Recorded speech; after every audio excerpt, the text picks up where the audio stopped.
European Feudalism in the Middle Ages by Jennifer Torres, Michelle Mahano, Aaron Griffin, and Han Nguyen.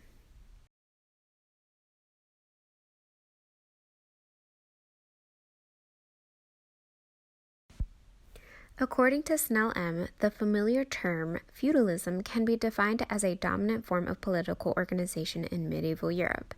It was a hierarchical system of social relationships wherein a noble lord granted land known as a fief to a free man, who in turn swore fealty to the lord as a vassal and agreed to provide military and other services. A vassal could also be a lord, granting portions of the land he held to other free vassals. This was known as a subinfeudation, and often led all the way up to the king. The land granted to each vassal was inhabited by serfs, who worked the land for him, providing him with income to support his military endeavors. In turn, the vassal would protect the serfs from attack and invasion. The European feudalism during the Middle Ages were between the 5th century and the 12th century.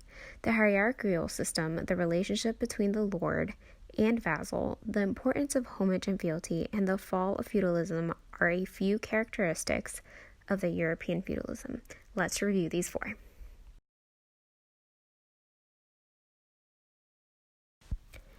The first key feature in the hierarchy system, the hierarchies were made up of four main parts: the king, the nobles, the knights, and the peasants. Each level was dependent on one another, which in turn meant that they would fall apart without one another. The king would grant land to the nobles, then the barons would grant land to the knights, then the knights would grant land to the peasants. In turn, the peasants would provide food and services when commanded, the knights would provide protection and military service, and nobles would provide money and military service to the king. Also, this illustration shows us that the society was based on social class, education, accumulated wealth, and political ability. The European feudal system pyramid suggests that 1. It was designed to promote political and economical equality. 2. Controlled by a powerful middle class. 3. Intended to provide opportunities for social mobility. And 4. Support by the labor of the peasants.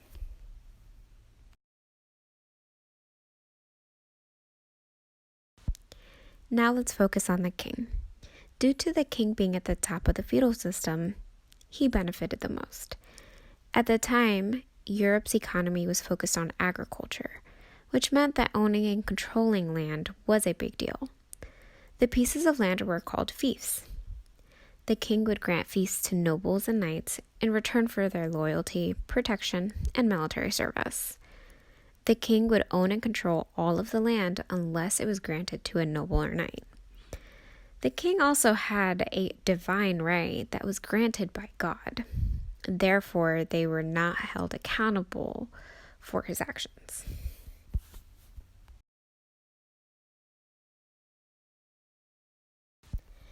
The next key feature is in reference to the lord and the vassal. The lord was typically the title of a person in charge of land. The title itself was not commonly known unless addressed as lord of the manor, which was used when addressing a landowner. Oftentimes, the land the lords possessed were either their own or leased to them by another lord. The lord was obligated to protect the vassal and give military aid. They owned everything on their land, including the peasants, crops, and villages. As Simon Newman states, in the feudal society, the vassal or subjects had certain duties towards the lord. The vassal had to be present in the court whenever the lord needed.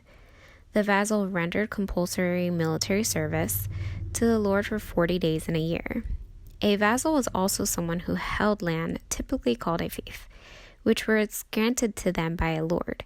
In return for the land, the vassal then owned a service to the lord, typically by partaking in battles in the name of the king. During the Middle of the Ages, it wasn't uncommon for a lord to also be a vassal, as the economy during that time was not prosperous.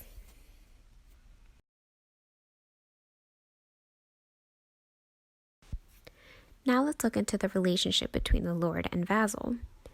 Due to the unstable economy, one would often find themselves in a role of a vassal and a lord simultaneously. Typically, the vassal majority of nobility in the Middle Ages would find themselves in these situations. In order to make a sustainable income in the feudal system, many vassals found themselves forced to lease out the land that they had been leased to another vassal. This practice was very common during the Middle Ages and often resulted in many nobles playing lord and vassal at the same time. The only person during the Middle Ages that took the sole role of the lord was the king. Due to the fact that the king was oftentimes the one leasing out his land, without much need to borrow another kingdom's land, he oftentimes found himself as the sole lord. Rarely did he obtain the role of vassal.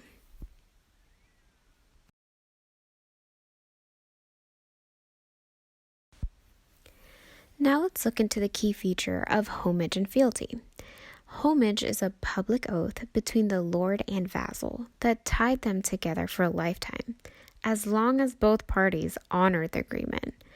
According to the Encyclopedia Britannica, homage survived in England until they were abolished by Parliament in 1645. There are 3 stages to the homage ceremony. First, the vassal gets on one knee in front of the lord and makes a public oath surrendering to the lord. Then, the lord accepts the surrender by clasping the hands of the vassal. Then, they would get up and kiss and exchange gifts.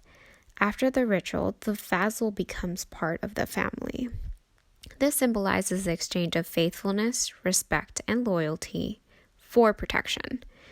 This ritual creates a powerful bond between a boss and an employee, which later results in a strong army.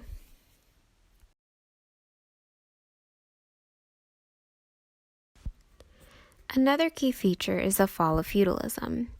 During the 12th through 15th century, feudalism began to collapse in Europe because of the people abusing the system.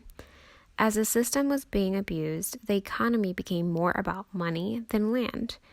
For example, kings in regions like England and France were using the feudal system to violently conquer land to reinforce their position at the top of the feudal pyramid, like what William the Conqueror did in England. Also, a big reason as to why feudalism declined was because of the Black Plague. In the system, individuals would pay rent to their lands by doing government work of suit to the king's court, but when the Black Death occurred, the economy of Europe plummeted and ruined the feud system.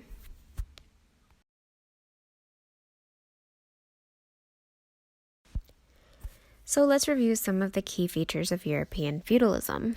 In the Middle Ages, there is hierarchical systems, which represented the fundamental standings of an individual in that society. The relationships between the lord and vassal, which acted as a steady income to many families during the Middle Ages. The importance of homage and fealty, which represents a lifetime oath between the lord and vassal, to the fall of feudalism, which resulted in the complete chaos of the hierarchical system of the Middle Ages.